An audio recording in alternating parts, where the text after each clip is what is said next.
At intervals a couple would approach the doorway for air, and, the haze no longer veiling their features, the demigods resolved themselves into the homely personalities of our own next-door neighbours. Could Trantridge in 2 or 3 hours have metamorphosed itself thus madly? Some Salenti of the throng sat on benches and hay-trusses by the wall, and one of them recognized her.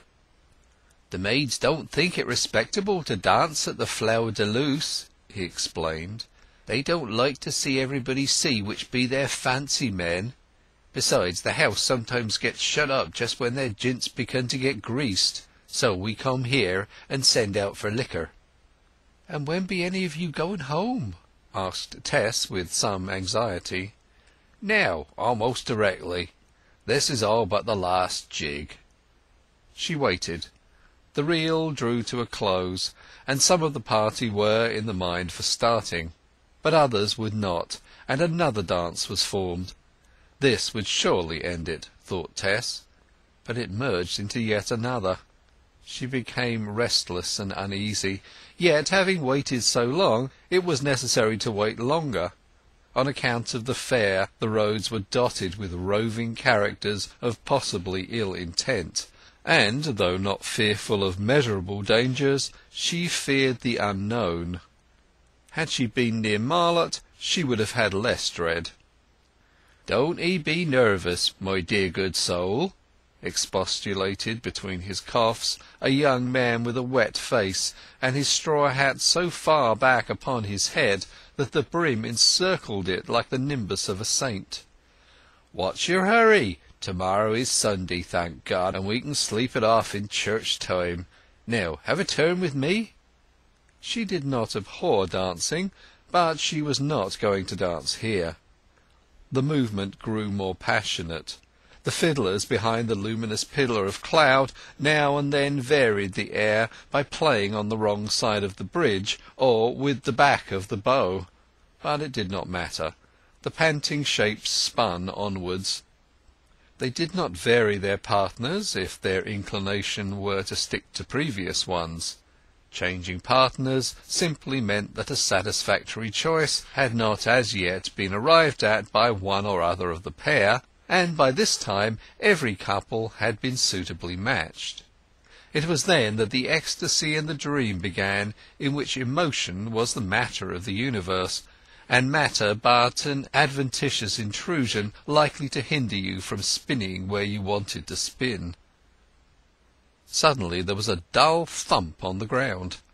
A couple had fallen, and lay in a mixed heap. The next couple, unable to check its progress, came toppling over the obstacle. An inner cloud of dust rose around the prostrate figures amid the general one of the room, in which a twitching entanglement of arms and legs was discernible. "You shall catch it for this, my gentleman, when you get home," burst in female accents from the human heap, those of the unhappy partner of the man whose clumsiness had caused the mishap. She happened also to be his recently married wife, in which assortment there was nothing unusual at Trantridge, as long as any affection remained between wedded couples. Indeed, it was not uncustomary in their later lives to avoid making odd lots of the single people between whom there might be a warm understanding. A loud laugh from behind Tess's back in the shade of the garden united with the titter within the room. She looked round and saw the red coal of a cigar. Alec d'Urberville was standing there alone. He beckoned to her, and she reluctantly retreated toward him. "Well, my beauty, what are you doing here?" She was so tired after her long day and her walk that she confided her trouble to him, that she had been waiting ever since he saw her to have their company home, because the road at night was strange to her. "But it seems they will never leave off, and I really think I will wait no longer." "Certainly do not. I have only a saddle horse here to-day, but come to the Flower de Luce, and I'll hire a trap and drive you home with me."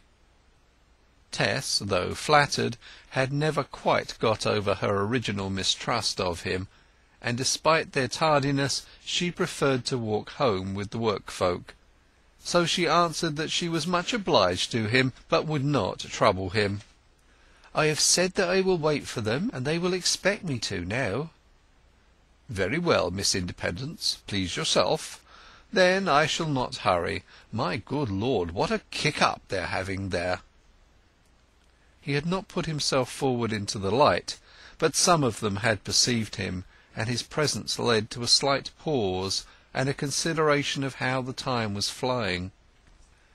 As soon as he had relit a cigar and walked away, the Trantridge people began to collect themselves from amid those who had come in from other farms, and prepared to leave in a body. Their bundles and baskets were gathered up, and half an hour later, when the clock chime sounded 11:15, they were straggling along the lane which led up the hill towards their homes. It was a 3-mile walk along a dry white road, made whiter tonight by the light of the moon. Tess soon perceived, as she walked in the flock, sometimes with this one, sometimes with that the fresh night air was producing staggerings and serpentine courses among the men who had partaken too freely.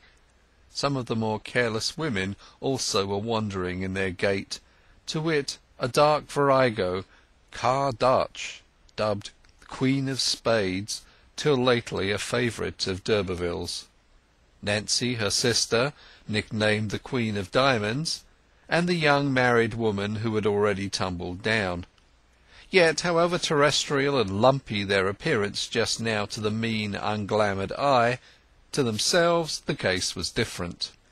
They followed the road with a sensation that they were soaring along in a supporting medium, possessed of original and profound thoughts, themselves and surrounding nature forming an organism of which all the parts harmoniously and joyously interpenetrated each other.